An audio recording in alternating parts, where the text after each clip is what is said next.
ਬੇਅਦਬੀ ਦੇ ਇਸ਼ੂ ਦੇ ਉੱਤੇ ਇਨਸਾਫ ਲੈਣ ਦੇ ਲਈ ਤੁਹਾਡਾ ਸਖਤ ਸਟੈਂਡ ਹੈ ਕਿ ਇਸ ਦੇ ਉੱਤੇ ਗੱਲ ਹੋਣੀ ਚਾਹੀਦੀ ਹੈ। ਪ੍ਰੋਟੈਸਟਰਸ ਤੇ ਜੋ ਗੋਲੀ ਚਲੀ ਸੀ ਜਾਂ ਬਲ ਪ੍ਰਯੋਗ ਹੋਇਆ ਸੀ, ਇੱਕ ਘਿਨੌਣਾ ਅਪਰਾਧ ਤੁਸੀਂ ਕਹਿ ਸਕਦੇ ਹੋ ਜੋ ਕਿ ਸਟੇਟ ਸਪਾਂਸਰਡ ਕ੍ਰਾਈਮ ਹੈ। ਭਗਵੰਤ ਮਾਨ ਮੁੱਖ ਮੰਤਰੀ ਕੋਲੇ ਹੱਕ ਹੈ ਕਿ ਉਹਨਾਂ ਦੋ ਅਦਾਲਤਾਂ 'ਚ ਜਿੱਥੇ ਚੈਲੰਜ ਨਹੀਂ ਹੋਇਆ ਉਸ ਨੂੰ ਮੁੜ ਤੋਂ ਸ਼ੁਰੂਆਤ ਕੀਤੀ ਜਾਵੇ।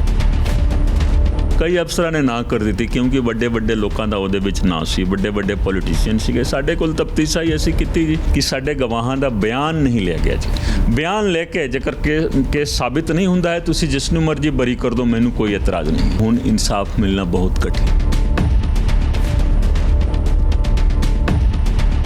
ਤੁਸੀਂ ਰਾਹਾਂ 'ਤੇ ਨਹੀਂ ਚੱਲਦੇ, ਆਪਣੇ ਰਾਹ ਬਣਾ ਲੈਂਦੇ ਹੋ। ਇਸੇ ਕਰਕੇ ਤੁਹਾਨੂੰ ਬਾਕੀਆਂ ਨਾਲੋਂ ਵੱਖ ਦੇਖਿਆ ਜਾਂਦਾ ਹੈ। ਖਾਸ ਕਰਕੇ ਬੇਅਦਬੀ ਦੇ ਇਸ਼ੂ ਦੇ ਉੱਤੇ ਇਨਸਾਫ ਲੈਣ ਦੇ ਲਈ ਤੁਹਾਡਾ ਸਖਤ ਸਟੈਂਡ ਹੈ ਕਿ ਇਸ ਦੇ ਉੱਤੇ ਗੱਲ ਹੋਣੀ ਚਾਹੀਦੀ ਹੈ। ਵਿਧਾਨ ਸਭਾ ਦੇ ਵਿੱਚ ਸਮਾਂ ਮੰਗਦੇ ਹੋ, ਨਹੀਂ ਮਿਲਦਾ। ਕੱਲ੍ਹ ਬੇਅਦਬੀ ਇਜਲਾਸ ਹੋਇਆ ਸ੍ਰੀ ਫਤਿਹਗੜ੍ਹ ਸਾਹਿਬ, ਉੱਥੇ ਤੁਹਾਨੂੰ ਵਾਰ-ਵਾਰ ਯਾਦ ਕੀਤਾ ਗਿਆ ਕਿ ਉਹਨਾਂ ਨੇ ਜੋ ਗੱਲ ਕਹੀ ਉਹਨਾਂ ਦੀ ਗੱਲ ਦੇ ਉੱਤੇ ਸਰਕਾਰ ਨੂੰ ਸੁਣਨੀ ਚਾਹੀਦੀ ਹੈ। ਪੰਜਾਬ ਸਰਕਾਰ ਨੇ ਸਮਾਂ ਕਿਉਂ ਨਹੀਂ ਦਿੱਤਾ, ਦੇਣਾ ਚਾਹੀਦਾ? ਦੇਖੋ, ਤੁਹਾਨੂੰ ਪਤਾ ਹੈ ਕਿ ਮੈਨੂੰ ਵਿਸ਼ੇਸ਼ ਕਰਕੇ ਕੋਟਕਪੂਰਾ ਤੇ ਬਹਬਲ ਕਲਾਂ ਫਾਇਰਿੰਗ ਜੋ ਇਹ ਦੋ ਕੇਸ ਸੀਗੇ ਉਸ ਦੀ ਤਫਤੀਸ਼ ਮੈਨੂੰ ਦਿੱਤੀ ਗਈ ਸੀ। ਬਹਬਲ ਕਲਾਂ ਫਾਇਰਿੰਗ ਕੇਸ ਦੀ ਜੋ ਤਫਤੀਸ਼ ਸੀਗੀ ਉਸ ਨੂੰ ਮਾਨਯੋਗ ਹਾਈ ਕੋਰਟ ਨੇ ਕੁਝ ਦਿਨ ਪਹਿਲਾਂ ਹੀ ਉਸ ਨੂੰ ਓਕੇ ਕਰ ਦਿੱਤਾ। ਠੀਕ ਹੈ, ਜਿਹੜੀ ਰਿਪੋਰਟ ਪਹਿਲਾਂ ਖਾਰਜ ਹੋਈ ਉਸੇ ਨੂੰ ਓਕੇ ਨਹੀਂ ਜੀ। ਦੇਖੋ, ਕੋਟਕਪੂਰਾ ਕੇਸ ਜਿਹੜਾ ਸੀਗਾ ਉਹ ਸਾਲ ਪਹਿਲਾਂ ਖਾਰਿਜ ਹੋ ਗਿਆ ਸੀ ਜੀ, ਔਰ ਬਹਬਲ ਕਲਾਂ ਕੇਸ ਵਾਲੀ ਜਿਹੜੀ ਤਫਤੀਸ਼ ਸੀ ਉਹ ਹੁਣੇ ਕੁਝ ਦਿਨ ਪਹਿਲਾਂ ਉਹਨੂੰ ਹਾਈ ਕੋਰਟ ਨੇ ਓਕੇ ਕਰ ਦਿੱਤਾ ਕਿ ਨਹੀਂ ਉਹ ਠੀਕ ਹੈ। ਉਸੇ ਆਧਾਰ ਤੇ ਮਤਲਬ ਅਦਾਲਤ ਦੇ ਵਿੱਚ ਚਲੇਗਾ। ਦੋ ਕੇਸ ਹੋ ਗਏ। ਇੱਕ ਕੇਸ ਦੀ ਤਫਤੀਸ਼ ਖਾਰਿਜ ਹੋ ਗਈ ਸੀ ਪਿਛਲੇ ਸਾਲ, ਉਦੋਂ ਮੈਂ ਰਿਜ਼ਾਈਨ ਕਰ ਦਿੱਤਾ ਸੀ। ਦੂਸਰੇ ਕੇਸ ਦਾ ਵੀ ਜੋ ਐਕਿਊਜ਼ਡ ਸੀਗੇ, ਦੋਸ਼ੀ ਸੀਗੇ, ਉਹਨਾਂ ਨੇ ਚੈਲੰਜ ਕੀਤਾ ਸੀ, ਉਦੋਂ ਦਾ ਹੀ ਚੈਲੰਜ ਕੀਤਾ ਹੋਇਆ ਸੀ। ਉਹ ਫੈਸਲਾ ਹੁਣ ਆਇਆ ਹੈ, ਉਹ ਸਾਡੇ ਹੱਕ ਦੇ ਵਿੱਚ ਆਇਆ ਹੈ। ਪਿਛਲੇ ਸਾਲ ਜੋ ਫੈਸਲਾ ਆਇਆ ਸੀ ਉਹ ਸਾਡੇ ਖਿਲਾਫ ਆਇਆ।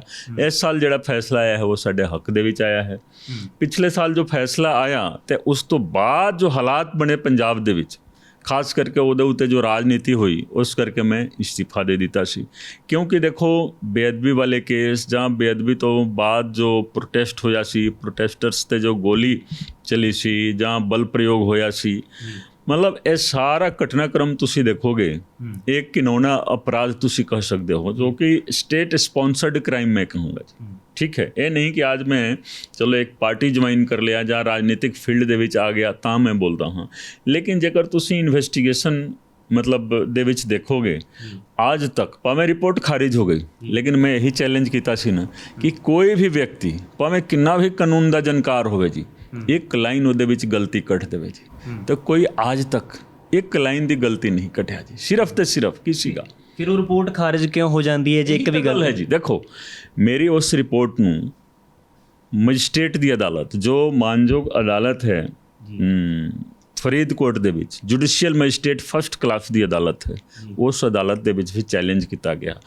3/8/2019 ਨੂੰ ਉਸ ਅਦਾਲਤ ਨੇ ਕਿਹਾ ਕਿ ਰਿਪੋਰਟ ਬਿਲਕੁਲ ਠੀਕ ਹੈ, ਦਰੁਸਤ ਹੈ, ਔਰ ਜੋ ਅਫਸਰ ਇਹ ਰਿਪੋਰਟ ਦੇ ਰਿਹਾ ਹੈ ਉਹ ਕੰਪੀਟੈਂਟ ਹੈ। ਫਿਰ ਉਸ ਆਰਡਰ ਨੂੰ ਚੈਲੰਜ ਕੀਤਾ ਗਿਆ ਸੈਸ਼ਨ ਅਦਾਲਤ ਦੇ ਵਿੱਚ, ਕਿਉਂਕਿ ਇਹ ਸੁਣਵਾਈ ਸੈਸ਼ਨ ਅਦਾਲਤ ਦੇ ਵਿੱਚ ਹੋਣੀ ਸੀ।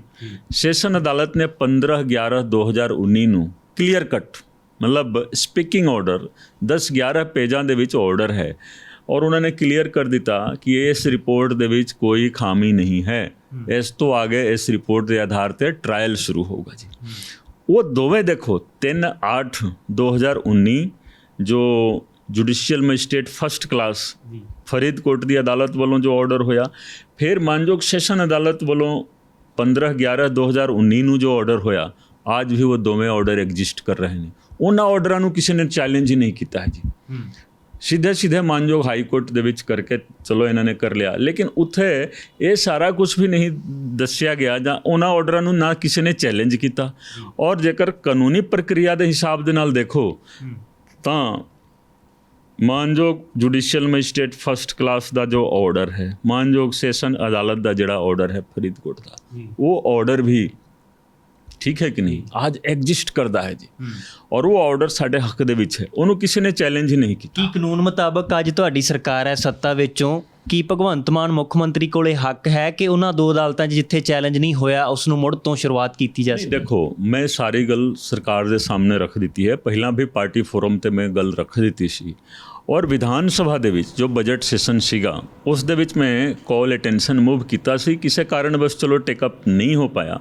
ਤਾਂ ਮੈਂ ਆਖਰੀ ਦਿਨ ਮੈਂ ਬੇਨਤੀ ਜ਼ਰੂਰ ਕੀਤੀ ਸੀ ਕਿ ਇਸ ਮੁੱਦੇ ਤੇ ਉੱਤੇ ਡਿਬੇਟ ਹੋਣੀ ਚਾਹੀਦੀ ਹੈ। ਜੇਕਰ ਡਿਬੇਟ ਨਹੀਂ ਹੁੰਦਾ ਹੈ ਤਾਂ ਮੈਨੂੰ 10 ਮਿੰਟ ਦਾ ਸਮਾਂ ਦੇ ਦਿਓ। ਚਲੋ ਕਿਸੇ ਕਾਰਨ ਬਸ ਉਹ ਵੀ ਨਹੀਂ ਮੈਨੂੰ ਮੌਕਾ ਨਹੀਂ ਮਿਲਿਆ। ਹੋਇਆ ਇਸ ਗੱਲ ਦਾ? ਦੇਖੋ ਮੈਨੂੰ ਪੂਰਾ ਯਕੀਨ ਹੈ ਕਿ ਕਿਸੇ ਨਾ ਕਿਸੇ ਟਾਈਮ ਮੈਨੂੰ ਵਿਧਾਨ ਸਭਾ ਦੇ ਵਿੱਚ ਬੋਲਣ ਦਾ ਮੌਕਾ ਜ਼ਰੂਰ ਮਿਲੇਗਾ। ਔਰ ਜੋ ਗੱਲ ਮੈਂ ਕਹਿਣਾ ਚਾਹੁੰਦਾ ਸੀ ਉਹ ਮੈਂ ਵਿਧਾਨ ਸਭਾ ਦੇ ਵਿੱਚ ਹੀ ਕਹਾਂਗਾ।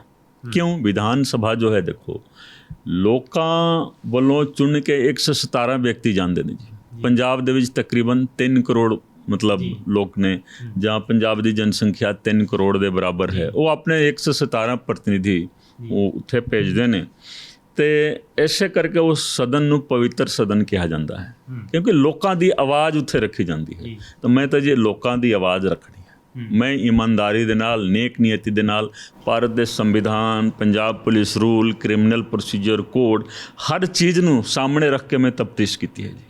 ਅੱਜ ਤੱਕ ਇੱਕ ਵਿਅਕਤੀ ਵੀ ਉਹਦੇ ਵਿੱਚ ਇੱਕ ਲਾਈਨ ਵੀ ਗਲਤ ਨਹੀਂ ਕੱਢ ਪਾਇਆ ਜੀ। ਠੀਕ ਹੈ ਨਾ, ਔਨ ਮੈਰਿਟ। ਠੀਕ ਹੈ, ਮੇਰੀ ਸ਼ਕਲ ਨਹੀਂ ਪਸੰਦ ਹੈ ਚਲੋ ਜੀ, ਲੇਕਿਨ ਤੁਸੀਂ ਦੇਖੋ ਇੱਕ ਲਾਈਨ ਤੁਸੀਂ ਗਲਤ ਕੱਢ ਕੇ ਦਿਖਾ ਦਿਓ। ਅੱਜ ਤੱਕ ਕਿਸੇ ਨੇ ਗਲਤ ਨਹੀਂ ਉਹਦੇ ਵਿੱਚ। ਜੋ ਗੱਲ ਕਰਨੀ ਹੈ ਵਿਧਾਨ ਸਭਾ ਦੇ ਅੰਦਰ ਕਰਨੀ ਹੈ, ਉੱਥੇ ਸਮਾਂ ਨਹੀਂ ਮਿਲਦਾ। ਕੀ ਤੁਹਾਨੂੰ ਦੁੱਖ ਲੱਗਦਾ ਇਸ ਗੱਲ ਦਾ? ਤੁਸੀਂ ਦੇਖੋ ਸਾਡੀ ਜਿਹੜੀ SIT ਬਣੀ ਸੀ ਨਾ, ਸਾਡੀ SIT ਬਣੀ ਸੀ, ਉਸ ਤੋਂ ਪਹਿਲਾਂ 28 ਅਗਸਤ 2018 ਨੂੰ ਪੂਰਾ ਦਿਨ ਵਿਧਾਨ ਸਭਾ ਦੇ ਵਿੱਚ ਡਿਸਕਸ਼ਨ ਹੋਇਆ ਸੀ, ਡਿਬੇਟ ਹੋਇਆ ਸੀ। ਉਸ ਡਿਬੇਟ ਉਪਰੰਤ ਇੱਕ ਰਿਸੋਲੂਸ਼ਨ ਪਾਸ ਹੋਇਆ ਸੀ, ਮੱਤਾ ਪਾਸ ਹੋਇਆ ਸੀ ਜੀ। ਉਸ ਮੱਤੇ ਦੇ ਆਧਾਰ ਤੇ ਸਾਡੀ SIT ਬਣੀ ਸੀ ਜੀ। ਤੇ ਦੇਖੋ ਅੱਜ ਦੇਖੋ ਇੱਕ ਅਫਸਰ ਦੇ ਰੂਪ ਦੇ ਵਿੱਚ ਮੈਨੂੰ ਤਫਤੀਸ਼ ਕਰਨ ਦਾ ਮੌਕਾ ਮਿਲਿਆ। ਔਰ ਤੁਸੀਂ ਦੇਖੋ ਕਈ ਅਫਸਰਾਂ ਨੇ ਨਾ ਕਰ ਦਿੱਤੀ ਜੀ, ਰਿਕਾਰਡ ਕਢਵਾ ਲਓ ਤੁਸੀਂ, RTI ਦੇ ਵਿੱਚ ਕਢਾਓ ਜਾਂ ਵੈਸੇ ਜਾ ਕੇ ਰਿਕਾਰਡ ਦੇਖੋ। ਕਈ ਅਫਸਰਾਂ ਨੇ ਨਾ ਕਰ ਦਿੱਤੀ ਕਿਉਂਕਿ ਵੱਡੇ ਵੱਡੇ ਲੋਕਾਂ ਦਾ ਉਹਦੇ ਵਿੱਚ ਨਾਂ ਸੀ, ਵੱਡੇ ਵੱਡੇ ਪੋਲੀਟੀਸ਼ੀਅਨ ਸੀਗੇ। ਸਾਡੇ ਕੋਲ ਤਫਤੀਸ਼ ਆਈ, ਅਸੀਂ ਕੀਤੀ ਜੀ, ਕਾਨੂੰਨ ਮੁਤਾਬਿਕ ਕੀਤੀ। ਚਲੋ ਅਸੀਂ ਛੱਡ ਦਿੱਤੀ ਨੌਕਰੀ ਛੱਡ ਦਿੱਤੀ ਕਿਉਂਕਿ ਇਨਸਾਫ ਦਾ ਕਤਲ ਹੋਇਆ ਜੀ। ਠੀਕ ਹੈ, ਮਤਭੇਦ ਸਾਡਾ ਹੋਇਆ। ਉਦੋਂ ਦੀ ਜਿਹੜੀ ਸਰਕਾਰ ਸੀਗੀ, ਮਤਲਬ ਸਿੱਧਾ ਮੈਂ ਇਹੀ ਕਹਾਂਗਾ ਕਿ ਕੈਪਟਨ ਅਮਰਿੰਦਰ ਸਿੰਘ ਜੋ ਚੀਫ ਮਿਨਿਸਟਰ ਸਾਹਿਬ ਸੀਗੇ, ਉਹਨਾਂ ਨੂੰ ਮੈਂ ਬਾਰ-ਬਾਰ ਬੇਨਤੀ ਕੀਤੀ ਸੀ ਕਿ ਕੇਸਾਂ ਦੀ ਪੈਰਵਾਈ ਕਰੋ। ਘੱਟੋ ਘੱਟ ਇਹ ਤਾਂ ਕਹੋ ਨਾ ਕਿ 3/8/2019 ਨੂੰ, 15/11/2019 ਨੂੰ ਫਰੀਦਕੋਟ ਦੀ ਅਦਾਲਤ ਵੱਲੋਂ ਵੀ ਕੁਝ ਆਰਡਰ ਹੋਏ ਨੇ, ਜਾਂ ਉਹ ਜੋ ਆਰਡਰ ਹੋਏ ਨੇ ਜਾਂ ਰਿਪੋਰਟ ਤਾਂ ਫਰੀਦਕੋਟ ਦੇ ਵਿੱਚ ਪਈ ਹੈ ਜੀ। ਫਰੀਦਕੋਟ ਅਦਾਲਤ ਤੋਂ ਤੁਸੀਂ ਰਿਪੋਰਟ ਕਾਲ ਕਰਵਾਓ। ਸਭ ਤੋਂ ਵੱਡੀ ਗੱਲ ਹੁੰਦੀ ਹੈ ਦੇਖੋ ਕ੍ਰਿਮੀਨਲ ਕੇਸ ਦੇ ਵਿੱਚ ਗਵਾਹਾਂ ਦਾ ਬਿਆਨ ਤਾਂ ਹੋਣਾ ਚਾਹੀਦਾ ਹੈ ਨਾ। ਉਹ ਮੇਰੀ ਆਪਣੀ ਰਿਪੋਰਟ ਨਹੀਂ ਹੈ ਨਾ, ਕੋਈ ਫੈਕਟ ਫਾਈਂਡਿੰਗ ਰਿਪੋਰਟ ਨਹੀਂ ਹੈ। ਮੈਂ ਕੀ ਕੀਤਾ ਉਹਦੇ ਵਿੱਚ, ਜੋ ਗਵਾਹ ਆਏ ਗਵਾਹਾਂ ਦਾ ਬਿਆਨ ਲਿਖ ਲਿਆ, ਕੁਝ ਡਾਕੂਮੈਂਟਸ ਕਲੈਕਟ ਕੀਤੇ, ਉਹ ਸਾਰਾ ਇਕੱਠਾ ਕਰਕੇ ਮੈਂ ਚਲਾਨ ਦੇ ਰੂਪ ਦੇ ਵਿੱਚ ਦਿੱਤਾ। ਉਹਦੇ ਵਿੱਚ ਮੇਰਾ ਕੁਝ ਵੀ ਨਹੀਂ ਹੈ। ਠੀਕ ਹੈ, ਲੇਕਿਨ मान लो जो डॉक्यूमेंट्स देना है वो डॉक्यूमेंट्स ਲੱਭਣਾ ਵੀ ਮੁਸ਼ਕਿਲ, ਗਵਾਹ ਜਿਹੜੇ ਸੀਗੇ ਗਵਾਹਾਂ ਦਾ ਬਿਆਨ ਲੈਣਾ ਵੀ ਬਹੁਤ ਮੁਸ਼ਕਿਲ ਸੀ। ਕਿਉਂਕਿ ਹੁਣ ਗਵਾਹ ਦੇਖੋ ਸਟੈਂਡ ਨਹੀਂ ਕਰਦੇ ਸੀਗੇ ਜਦੋਂ ਅਸੀਂ ਤਫਤੀਸ਼ ਕਰ ਰਹੇ ਸੀ, ਕਿਉਂਕਿ ਕਈ ਕਮਿਸ਼ਨ ਬਣ ਗਏ, ਕਈ ਕਮੇਟੀਆਂ ਬਣ ਗਈਆਂ। ਗਵਾਹ ਬੋਲਦੇ ਸੀ ਕਿ ਸਾਨੂੰ ਹੀ ਤੰਗ ਪਰੇਸ਼ਾਨ ਕੀਤਾ ਜਾਂਦਾ। ਠੀਕ ਹੈ, ਤਾਂ ਅਸੀਂ ਵਿਸ਼ਵਾਸ ਦਿਲਾਉਂਦੇ ਸੀ ਕਿ ਨਹੀਂ ਤੁਸੀਂ ਬਿਆਨ ਦਿਓ। ਅਸੀਂ ਅਖਬਾਰਾਂ ਦੇ ਵਿੱਚ ਵੀ ਜਾਂ ਵੈਸੇ ਵੀ ਉਹ ਕਰਦੇ ਸੀ, ਕੋਈ ਵੀ ਵਿਅਕਤੀ ਜੋ ਕੇਸ ਦੇ ਬਾਰੇ ਮਤਲਬ ਜਿਨ੍ਹਾਂ ਨੂੰ ਨੌਲੇਜ ਹੈ ਉਹ ਆ ਕੇ ਸਾਨੂੰ ਦੱਸੇ। ਤਾਂ ਮੰਨ ਲਓ ਗਵਾਹ ਸਾਡੇ ਬਹੁਤ ਵਧੀਆ ਗਵਾਹ ਵੀ ਨੇ। ਮੈਨੂੰ ਗਵਾਹ ਤਾਂ ਸਾਰੇ ਵੈਸੇ ਵਧੀਆ ਹੁੰਦੇ ਨੇ ਔਰ ਕਿਸੇ ਦੀ ਵੀ ਵੈਰਾਸਿਟੀ ਨੂੰ ਅਸੀਂ ਚੈਲੰਜ ਨਹੀਂ ਕਰ ਸਕਦੇ। ਲੇਕਿਨ ਦੇਖੋ ਉਹਦੇ ਵਿੱਚ ਬਹੁਤ ਵੱਡੇ ਵੱਡੇ ਜੋ ਤੁਸੀਂ ਕਹੋਗੇ ਨਾ ਵਿਅਕਤੀਤਵ, ਮੈਂ ਵਿਅਕਤੀਤਵ ਕਹਿੰਦਾ ਹਾਂ, ਪਰਸਨੈਲਿਟੀ ਕਹਿੰਦਾ ਹਾਂ। ਜਿਸ ਤਰ੍ਹਾਂ ਉਦੋਂ ਘੱਟ ਗਿਣਤੀ ਕਮਿਸ਼ਨ ਦੇ ਸਾਬਕਾ ਚੇਅਰਮੈਨ ਸਾਹਿਬ ਸੀਗੇ ਔਰ ਤਖਤ ਸ੍ਰੀ ਪਟਨਾ ਸਾਹਿਬ ਦੇ ਜਥੇਦਾਰ ਸਾਹਿਬ। ਦੇਖੋ ਇਹਨਾਂ ਵਰਗੇ ਜਿਹੜੇ ਗਵਾਹ ਹੋਣ ਔਰ ਜਦੋਂ ਉਹ ਗਵਾਹੀ ਦੇਣਗੇ ਅਦਾਲਤ ਦੇ ਵਿੱਚ ਤਾਂ ਉਸ ਗਵਾਹੀ ਦਾ ਮਤਲਬ ਕੋਈ ਨਾ ਕੋਈ ਵੈਲਿਊ ਹੋਊਗਾ ਜੀ। ਠੀਕ ਹੈ ਕਿ ਨਹੀਂ? ਤਾਂ ਮੈਨੂੰ ਦੁੱਖ ਇਸੇ ਚੀਜ਼ ਦਾ ਹੈ ਕਿ ਸਾਡੇ ਗਵਾਹਾਂ ਦਾ ਬਿਆਨ ਨਹੀਂ ਲਿਆ ਗਿਆ ਜੀ। ਬਿਆਨ ਲੈ ਕੇ ਜੇਕਰ ਕੇਸ ਸਾਬਿਤ ਨਹੀਂ ਹੁੰਦਾ ਹੈ, ਤੁਸੀਂ ਜਿਸ ਨੂੰ ਮਰਜ਼ੀ ਬਰੀ ਕਰ ਦਿਓ, ਮੈਨੂੰ ਕੋਈ ਇਤਰਾਜ਼ ਨਹੀਂ ਹੈ ਜੀ। ਲੇਕਿਨ ਗਵਾਹਾਂ ਦਾ ਬਿਆਨ ਤਾਂ ਤੁਸੀਂ ਲਓ ਨਾ ਜੀ। ਇਸ ਕਰਕੇ ਇਸ ਚੀਜ਼ ਦਾ ਮੈਨੂੰ ਦੁੱਖ ਹੋਇਆ। ਔਰ ਉਸ ਤੋਂ ਬਾਅਦ ਰਾਜਨੀਤਿਕ ਹਾਲਾਤ ਇਸ ਤਰੀਕੇ ਦੇ ਹੋਏ ਕਿ ਮੈਂ ਕਿਹਾ ਕਿ ਦੇਖੋ ਨੌਕਰੀ ਹੁਣ ਕਰਨੀ ਨਹੀਂ ਚਾਹੀਦੀ ਹੈ। ਔਰ ਜਿਨ੍ਹਾਂ ਨੇ ਰਾਜਨੀਤੀ ਕੀਤੀ ਮੈਂ ਉਹਨਾਂ ਨੂੰ ਚੈਲੰਜ ਕੀਤਾ ਔਰ ਰਾਜਨੀਤਿਕ ਫੀਲਡ ਦੇ ਵਿੱਚ ਚੈਲੰਜ ਕੀਤਾ ਔਰ ਲੋਕਾਂ ਦੀ ਕਚਹਿਰੀ ਦੇ ਵਿੱਚ ਮੈਂ ਲੈ ਕੇ ਗਿਆ ਜੀ। ਲੋਕਾਂ ਨੇ ਸਾਨੂੰ ਮਾਣ ਬਖਸ਼ਿਆ ਜੀ। ਇਸ ਮਸਲੇ ਤੇ ਇੱਕ ਆਖਰੀ ਸਵਾਲ ਆ ਮੇਰਾ ਕਿ ਕੀ ਹੁਣ ਆਸ ਲੋਕ ਕਰਨ ਪੰਜਾਬ ਦੇ ਤੁਸੀਂ ਸੱਤਾ ਦੇ ਵਿੱਚੋਂ ਕਿ ਹੁਣ ਇਨਸਾਫ ਦੀ ਡੈਫੀਨੇਸ਼ਨ ਕੀ ਸਮਝਦੇ ਹੋ, ਖਾਸ ਕਰਕੇ ਬੇਅਦਬੀ ਮਸਲੇ ਦੇ ਵਿੱਚ, ਬਹਿਬਲ ਕਲਾਂ ਗੋਲੀकांड ਮਸਲੇ ਦੇ ਵਿੱਚ? ਮੈਂ ਜਦੋਂ ਨੌਕਰੀ ਛੱਡੀ ਸੀ ਤੁਸੀਂ ਵੀ ਮੇਰਾ ਇੰਟਰਵਿਊ ਲਿਆ ਸੀ, ਹੋਰ ਕਈ ਚੈਨਲਾਂ ਵੱਲੋਂ ਇੰਟਰਵਿਊ ਲਏ ਗਏ ਸੀ। ਮੈਂ ਕੀ ਕਿਹਾ ਸੀ ਕਿ ਹੁਣ ਇਨਸਾਫ ਮਿਲਣਾ ਬਹੁਤ ਕਠਿਨ ਹੈ। ਉਦੋਂ ਹੀ ਕਿਹਾ ਸੀ ਅਪ੍ਰੈਲ ਮਹੀਨੇ ਦੇ ਵਿੱਚ, ਤੁਸੀਂ ਯਾਦ ਕਰੋ ਕਿ ਜਿਸ ਇਨਸਾਫ ਨੂੰ ਲੋਕੀ ਇਨਸਾਫ ਕਹਿੰਦੇ ਨੇ ਉਹ ਇਨਸਾਫ ਮਿਲਣਾ ਬਹੁਤ ਕਠਿਨ ਹੈ। ਕਾਰਨ ਕਿ ਹੁਣ ਵੀ ਦੇਖੋ 7 ਸਾਲ ਬੀਤ ਗਏ ਜੀ। ਬੇਅਦਬੀ ਦਾ ਤੁਸੀਂ ਦੇਖੋਗੇ 1 ਜੂਨ ਨੂੰ 7 ਸਾਲ ਹੋ ਗਿਆ ਜੀ, 15 ਤੋਂ ਬਾਅਦ ਇਹ 22 ਹੋ ਗਿਆ ਜੀ। Justice delayed is justice denied, ये पुरानी कहावत है जी। तो जस्टिस डिले तो ऑलरेडी हो गया, तो जस्टिस डिले हो गया, जस्टिस डिनाई हो गया, लेकिन फिर भी असी आस रखनी चाहिए है जी, आस नहीं छड्डनी चाहिए, ठीक है कि नहीं। और जो मेरा फर्ज होगा मैं फर्ज अपना निभाऊंगा, क्योंकि तफ्तीश मैं की है, मैनू हर चीज़ का पता है। और मैं अपनी सरकार नू, अपनी पार्टी नू बार बार अपने पार्टी फोरम ते मैं हमेशा मतलब उस चीज़ के उत्ते मैं दसदा, क्योंकि ये साडे इलैक्शन दे विच भी एक मुद्दा सीगा। कोई ये ना समझे कि इस मुद्दे नू पॉलिटिसाइज किया गया। इस करके असीं कोशिश जरूर करनी चाहिए है कि जिस इंसाफ की उम्मीद आम लोगों नू है वो इंसाफ भी मिलना चाहिए। एक चीज़ होर कहांगा, जनता ने इंसाफ कर दिता जी। जनता ने उन्हां लोगों नू मतलब हमेशा वास्ते राजनीति के सीन तो बाहर कर दिता जी, जिन्हों ने इस दे उत्ते राजनीति की। ਤਾਂ ਹੀ देखो बार बार नौकरी छड्डण तो बाद मेरा फेसबुक पोस्ट, मेरा ट्विटर तुसी देखो, मैं यही बार बार कहा सी ना कि इस मुद्दे के उत्ते कोई राजनीति ना करे जी, कोई राजनीति ना करे। और जिस व्यक्ति ने राजनीति करने की कोशिश की उसका हसर तुसी देख लिया, परमात्मा की अदालत ते जनता की अदालत।